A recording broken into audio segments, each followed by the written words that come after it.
प्यारे बच्चों, नमस्कार। जैसा कि आपको पहले से पता है, हमारा पाठ 5 रेखा एवं कोण गणित में चल रहा है,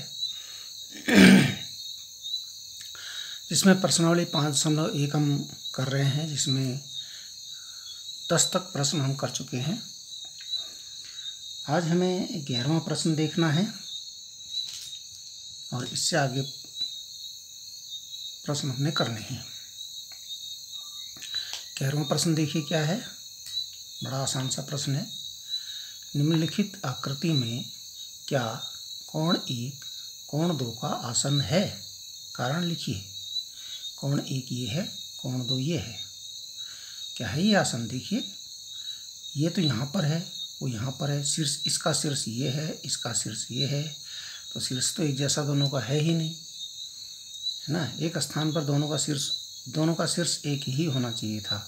कोण 1 का शीर्ष तो यहाँ पर है, 2 का शीर्ष यहाँ पर है, शीर्ष इनके भिन्न हैं, ये आसन कोण नहीं है, ठीक है ना। कोण 1 व कोण 2 के शीर्ष भिन्न हैं, यानी क्या होना चाहिए इसमें? उभयनिष्ठ शीर्ष होता है, यहाँ उभयनिष्ठ शीर्ष नहीं है ना। तो कोण 1 व 2 के शीर्ष भिन्न है, अतः कोण 1 व कोण 2 आसन्न कोण नहीं है,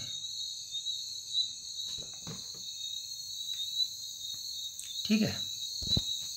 अब देखिए और देखिए, अब हमारे पास इसका उत्तर हमने पूरा हो गया। प्रश्न नंबर 12 देखिए। निम्नलिखित में से प्रत्येक में कोण x, y, z का मान ज्ञात कीजिए। देखिए, ये एक चित्र दिया गया है, इसमें x यहाँ पर है, y यहाँ पर है, z यहाँ पर है। इसका मान ज्ञात करना है, x का मान, y का मान, z का मान। अब यहाँ आपको देखना पड़ेगा चित्र को देखते जाइए और यहाँ देखिए, 2 लाइनें एक बिंदु पर प्रतिच्छेद कर रही हैं। जब 2 रेखाएं एक बिंदु पर प्रतिच्छेद करती हैं तो वहाँ पर 4 कोण बनते हैं, 1 2 3 4, जिनमें आमने सामने के कोण शीर्षाभिमुख कोण या कहते हैं उनको ऊर्ध्वाधर सम्मुख कोण होते हैं, ठीक है ना।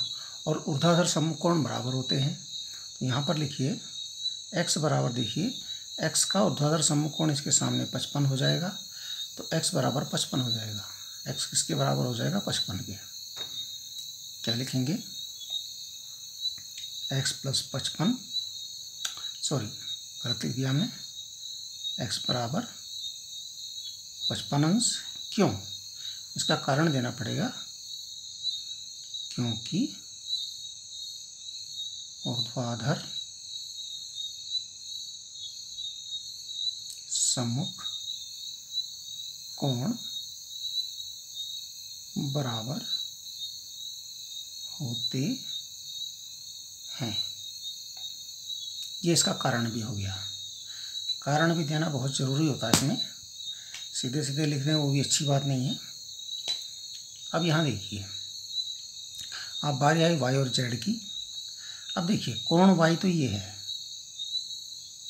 यहाँ तक, और ये यहाँ से हम और चलें तो यहाँ तक पहुँचे, यहाँ तक देखिए, इस लाइन से ही शुरू, इसी लाइन पर ही कोण बना, यहाँ से शुरू किया हमने और घूमते घूमते यहाँ तक पहुँच गए। यानी ये जो यहाँ तक बन गया, ये y कोण और 55 आसन कोण है, और ऐसे आसन है कि उनसे एक रैखिक युग्म बन रहा है कि नहीं? y और 55, यानी y और 55 से बन रहा है रैखिक युग्म। यानी y और में 55 यदि जोड़ दें, y + 55 बराबर कितना हो जाएगा? 180 अंश। 180 अंश है, इनको संपूरक कोण भी कह सकते हैं, और रैखिक युग्म बन रहा है। देखिए रैखिक, यहाँ से यहाँ पहुँचे, इस लाइन पे चले गए, फिर वापस यहाँ 55 अंश लिया हमने, तो ये बिल्कुल उसी लाइन पे वापस आ गए और पूरी रेखा बन गई। ये रैखिक युग्म, इसको कहेंगे रैखिक युग्म। रैखिक युग्म है अब देखिए y प्लस 55 अंश बराबर हो गया आपका 180 अंश। अब y का मान अभी हमने समीकरण सरल समीकरण किए हैं, तो y का मान ज्ञात करने के लिए 55 का पक्षांतर करना पड़ेगा। 55 अंश का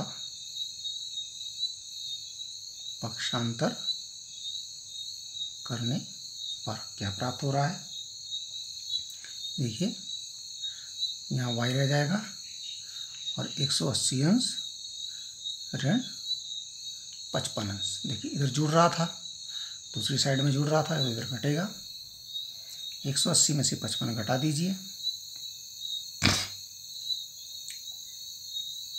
कितना बचा, घटाइए। 10 में से 5 गया 5, और 17 में से 7 में से 5 गया 2, 125 अंश।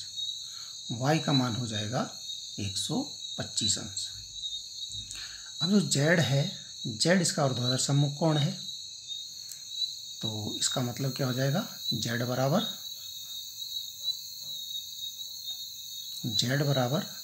y के। क्यों, क्योंकि ऊर्ध्वाधर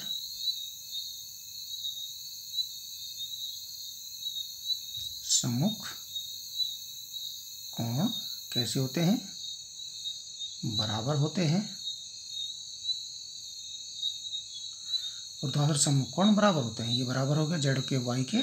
और y का मान अभी हमने निकाला है, तो z का मान भी उतना ही हो जाएगा जितना y का मान हमने निकाला है। हमने y का मान क्या निकाला था, 125, तो z का मान भी हो गया 125 अंश। तो आपका जो आंसर आया वो आप और आसानी से आंसर लिख देंगे। अब जो भी आपका आंसर आया,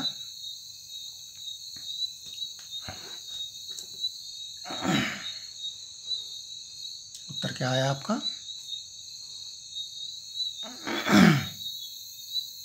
क्या आया, अतः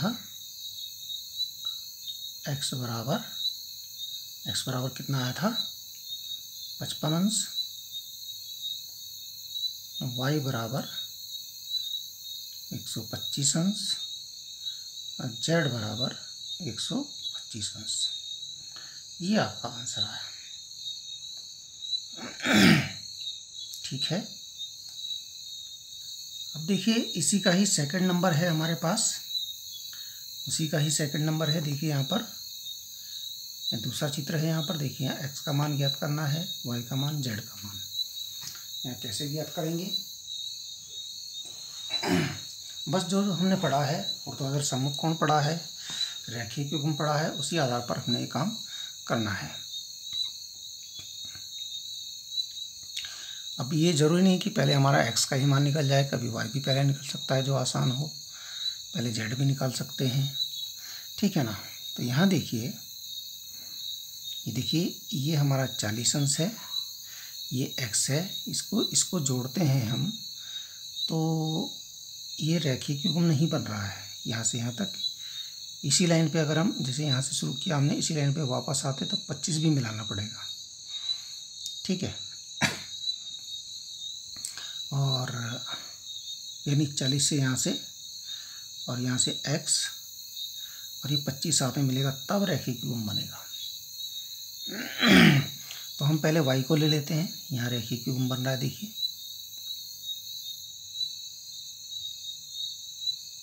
ठीक है। चाहे तो पहले y को ले लीजिए,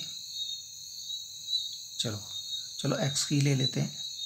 देखिए ये 40 अंश प्लस x ये वाला प्लस 25 भी साथ में मिला के 180 अंश के बराबर हो जाएगा, क्योंकि रैखिक युग्म बन गया, यहाँ से यहाँ तक, यहाँ से यहाँ तक, यहाँ से यहाँ तक, ये बन गया आपका रैखिक युग्म, ये रैखिक बन गया।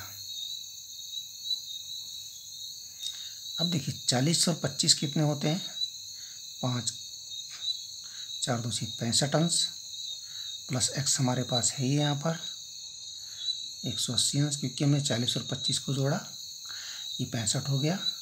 अब क्योंकि हमने सरल समीकरण की तरह ही यहाँ x का मान निकालना है, तो 65 का पक्षांतर करना पड़ेगा। 65 अंश का पक्षांतर करने पर, अब क्योंकि 65 अंश यहाँ से हटेगा बाएं पक्ष से, तो यहाँ x रह जाएगा और राइट हैंड साइड में 180 पहले से है और यहाँ ये 65 जुड़ रहा था तो यहाँ माइनस हो जाएगा -65। तो x बराबर 180 में से 65 घटा दीजिए, घटा सकते हैं यहाँ। यहाँ से लिया 10 में से 5 गया 5, 8 में से यहाँ 7 रह गया, 7 में 6 गया 1 और एक ऊपर से 115 अंश, यानी हमारा जो ये कोण है 115 अंश का बन गया। कोई समस्या नहीं होनी चाहिए। अब देखिए y और ये देखिए यहाँ 40, अगर हम इधर से y का मान निकालना है तो ये 40 हो गया और इसको ही आगे बढ़ाते हैं, y पूरा ले लेते हैं तो यही इसी लाइन पे देखिए 40 यहाँ से शुरू किया था और इसी लाइन पे इधर हमने यहाँ ख़त्म हो गए, यानी ये बन गया आपका रैखिक युग्म। क्या बन गया? रैखिक युग्म। तो इसका मतलब क्या हो गया? इसका योग 40 और y का योग 180 के बराबर होगा, यानी y प्लस 40 अंश बराबर ये भी 180 अंश होगा। क्यों होगा? क्योंकि क्या है? रैखिक युग्म है, रैखिक युग्म है, इसलिए 180 अंश के बराबर होगा। अब देखिए फिर यहाँ सरल समीकरण बन गया, सरल समीकरण बन गया तो 40 का पक्षांतर कर दीजिए, 40 अंश का पक्षांतर करने पर 40 अंश का जब पक्षांतर करेंगे तो यहाँ बाएं पक्ष में हमारे पास y रह जाएगा, दाएं पक्ष में 180 हमारे पास पहले से मौजूद है, 40 इधर से आएगा क्योंकि 40 यहाँ जुड़ रहा था, इधर यहाँ 40 घट जाएगा। पक्ष बदलने पर काम उल्टा होता है, ठीक है। अब 180 में से 40 घटा दिया तो बचा हमारा 140 अंश, y का मान आ गया 140 अंश। कोई समस्या नहीं होनी चाहिए। अब बारी है z की। z देखिए यहाँ पर ये एक प्रकार से यहाँ हम अलग से बना के देखते हैं, ये लाइन ये है, ये वाली लाइन है और ये वाली ये लाइन, इस प्रकार का चित्र है। ये बीच में थोड़ा डिस्टर्ब कर रहा है ये वाली लाइन, क्योंकि ये पार नहीं हुई। ये अगर पार हो जाती तो ये ऊर्ध्वाधर समकोण बना देती, लेकिन ये नहीं बना रही है। ये दोनों पार हैं, ये वाली लाइन पार है, ये पार है, तो ये ऐसे बन रहा है क्रॉस, यानी ये वाला कोण बराबर होंगे। अब ये वाला कोण यहाँ पर 40 है, ये वाला कोण यहाँ पर z है, तो 40 z के बराबर होगा। ये रफकारी है, इसको आप नहीं उतारेंगे, ठीक है। तो z बराबर हो जाएगा 40 अंश, z बराबर 40 अंश। क्यों? क्योंकि ऊर्ध्वाधर सम्मुख कोण बराबर होते हैं, ठीक है ना। तो आपका आंसर, अब हमारे पास आंसर आ गया है, हम पूरा आंसर लिख देंगे। अतः x बराबर क्या आया था? 115 अंश। ये y बराबर क्या आया था? 140 अंश। और z बराबर क्या आया? 40 अंश। ये आपका आंसर पूरा हो गया।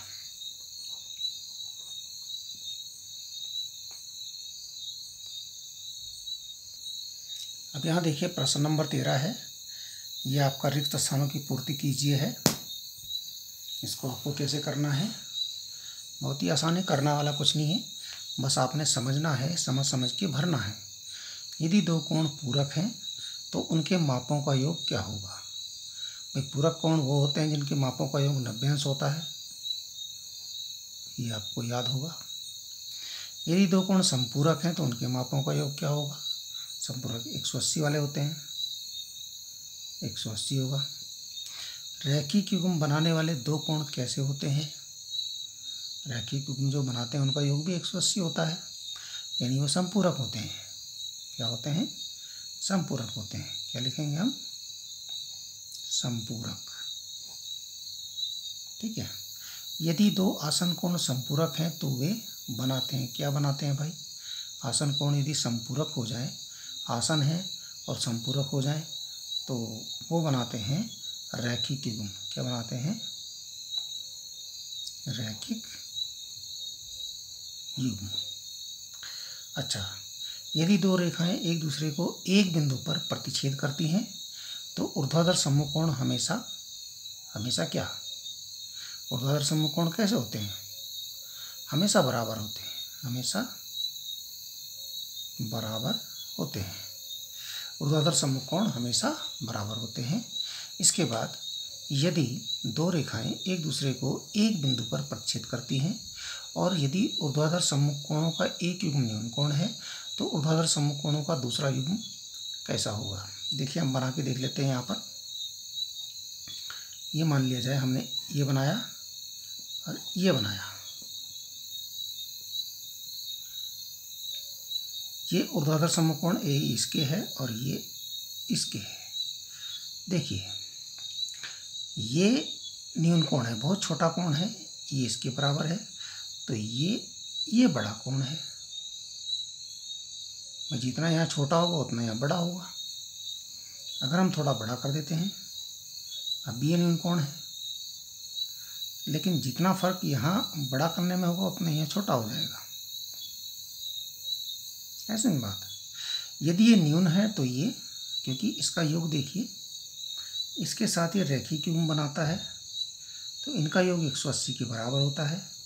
यदि हम ये न्यून कोण यानी कि 75 अंश बना रहे हैं तो ये कोण 180 होना चाहिए, तो 105 अंश के बराबर होगा, तभी तो 180 होगा ना, है ना।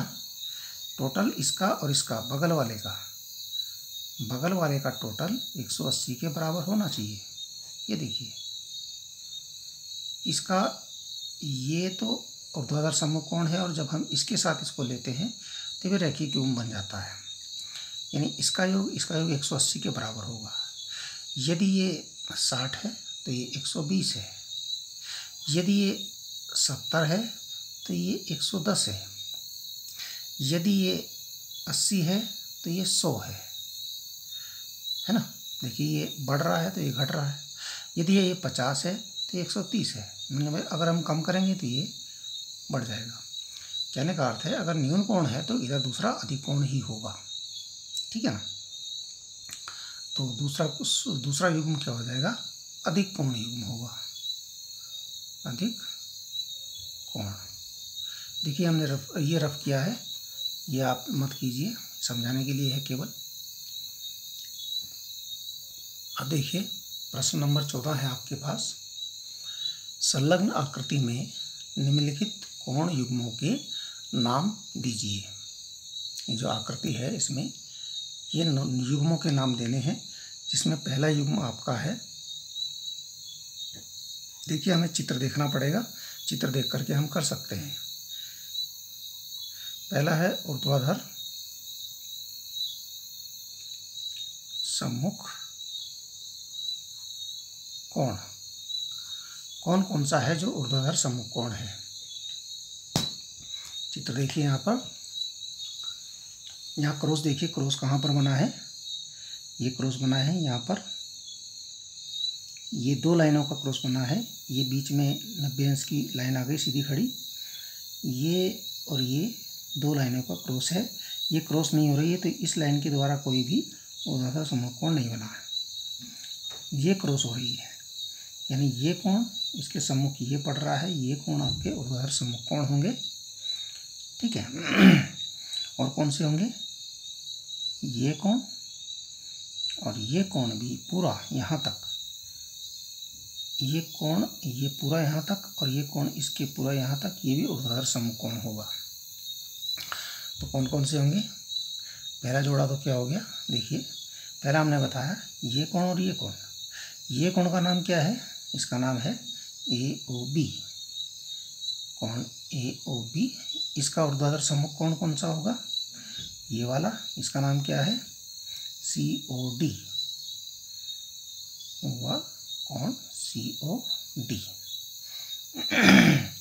दूसरा पॉइंट क्या है?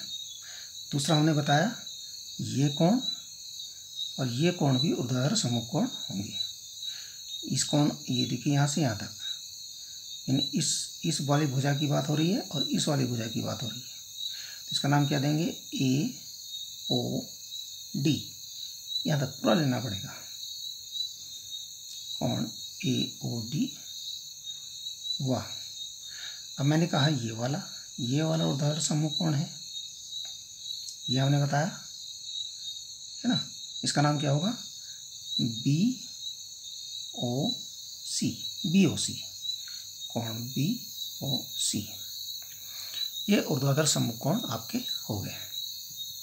अच्छा, हाँ, अब यहाँ इसने पूछा ऊर्ध्वाधर सम्मुख अधिक कोण। देखिए यहाँ हम थोड़े से कन्फ्यूज हो गए। ऊर्ध्वाधर सम्मुख कोण तो हमने बता दिए है ना। अब इसमें अधिक कोण कौन से हैं, अधिक कौन सा है इसमें, देखिए ये वाला और ये वाला तो न्यून कोण है, छोटे छोटे हैं, यानी ये वाला न्यून कोण है और ये अधिक कोण है ना। तो हम क्या क्या लिखेंगे, कोण AOD व कोण BOC, ये इसका सही आंसर होगा। ये हमने दोनों बता दी जो ऊर्ध्वाधर सम्मुख कोण है, ये और ये दो इसमें युग्म हैं, ऐसे दो जोड़े हैं। और जो अधिक वाला अधिक कोण है AOD और BOC है, और न्यून वाला कोई पूछेगा तो ये वाला है। ठीक है। सेकंड नंबर में क्या पूछा इसने, आसन्न पूरक कोण। आसन्न पूरक कोण,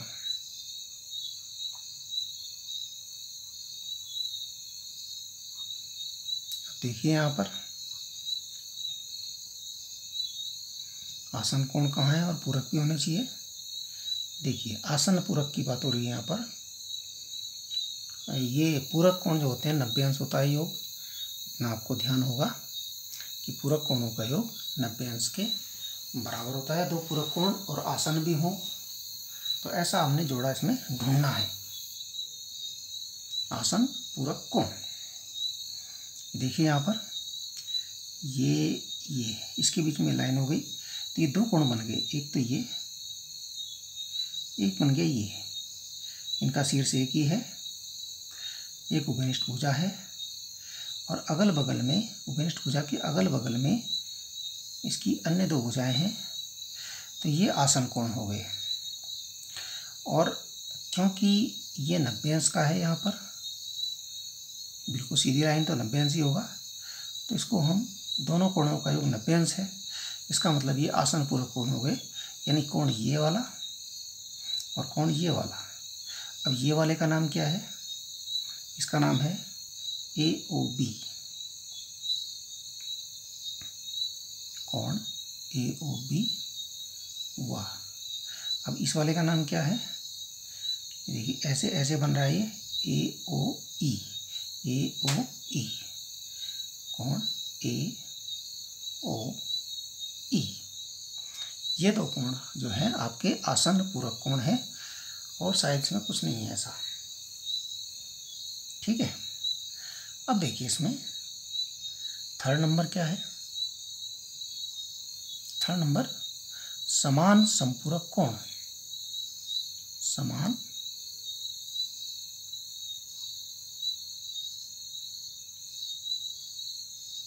संपूरक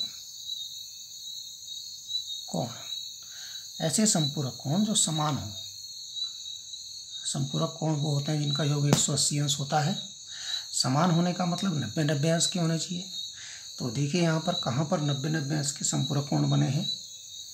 देखिए इसमें एक तो 90 अंश का ये कोण है, बना है ना, और एक 90 अंश का ये पूरा कोण है। रेखीय युग्म भी बन गया यहाँ से यहाँ तक, ये भी 90 और ये भी 90, 180।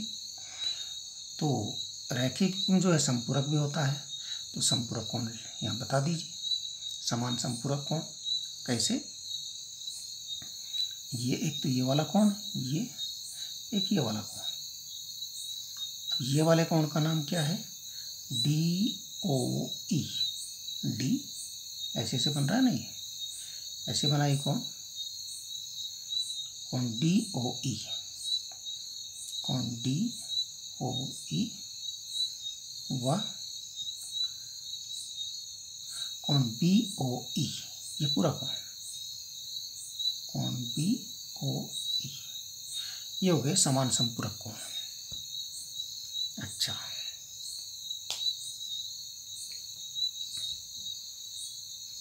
अब बोला उसने असमान संपूरक कोण।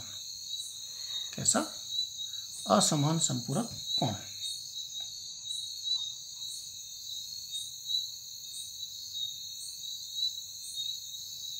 असमान संपूरक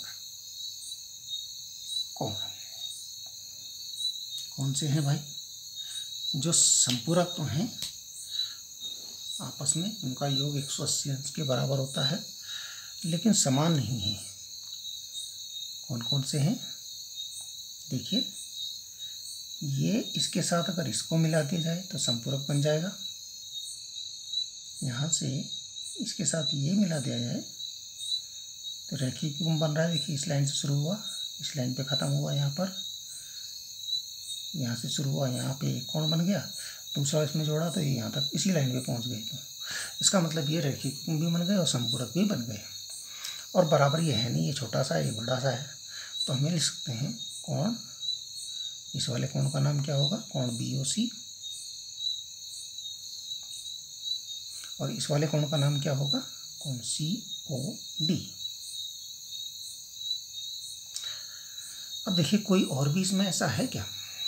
देखिए, यहाँ भी हम कर सकते हैं। अब यहाँ से शुरू किया हम, ये BOC कोण है ना, इसके साथ अगर इसको मिला दें, इस लाइन से शुरू किया और ये इसी लाइन पे ख़त्म हो गया, यहाँ भी रैखिक युग्म बन गया या संपूरक कोण यहाँ भी बन गए। इसको इसके साथ मिला करके, किसके साथ? इस वाले कोण के साथ, और इस वाले कोण को, इसका नाम क्या है? यह है BOC।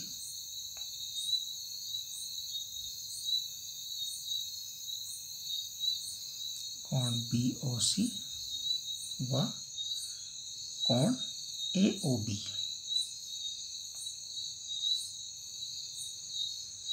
दो लिख देते हैं, और भी होंगे शायद इसमें, पर दो ही बहुत हैं। ठीक है, चलो, बहुत सारे होंगे इसमें। अब इसमें देखिए, आसन कोणों का कोण जो रैखिक युग्म नहीं बनाते, ऐसे ढूंढने इसमें आसन कोण हैं लेकिन रैखिक युग्म नहीं बनाते। आसन कोण तो हैं, यानी उनका योग 180 अंश के बराबर नहीं है, यानी वो पूरी एक रेखा कंप्लीट नहीं करते हैं। ठीक है, यहाँ लिख देते हैं आसन कोण जो रैखिक युग्म नहीं बनाते हैं। आसन कोण जो रैखिक युग्म नहीं बनाते हैं। अब इसमें देखिए, अब आसन कोण ढूंढने हैं। इसमें आसन कोण कौन कौन से हैं? देखिए, हमने यहाँ पूरक कोण तो बताए थे, एक ये और एक ये। रैखिक नहीं बन रहा है, पूरक कोण बन रहा है, तो एक ये है और एक ये है, इसको तो हम ले सकते हैं। आसन पूरक वाला जो है वो रैखिक युग्म तो वो भी नहीं बना रहा है, तो कोण AOB व कोण AOE, पहला। दूसरा, आसन कोण है लेकिन रैखिक युग्म नहीं बनाते हैं। ये देखिए, ये कोण और ये कोण, ये कोण और ये कोण, इनमें एक ही शीर्ष है, उपनिष्ठ भुजा है, अन्य दो भुजाएं अगल बगल हैं, तो ये भी आपके आसन कोण हैं। और देखिए, एक लाइन पूरी नहीं कर रहे हैं, ये इधर, ये लाइन इधर से आई और इधर को हो गई, ये सीधी निकल जाती तब तो हम मानते, लेकिन ये रैखिक युग्म नहीं है, यानी ये कोण और ये कोण दिख नहीं रहा होगा आपको। मेरा कहने का अर्थ है, ये कोण और ये कोण,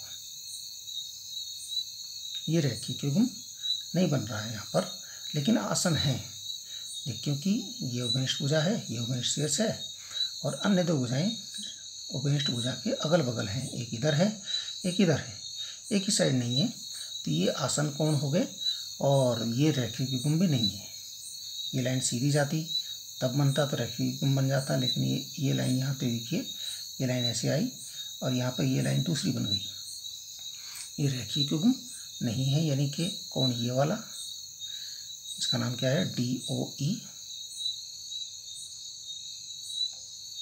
वह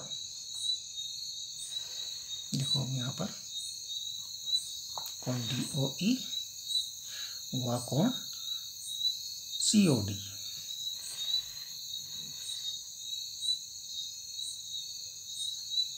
इस प्रकार से आपका ये आंसर पूरा हो गया। देख के समझिए इसको, वीडियो को पूरा देखिए, पूरा देखेंगे तो आपके समझ में आएगा। ध्यान से देखिए इसको क्या बता रहे हैं। ठीक है, धन्यवाद।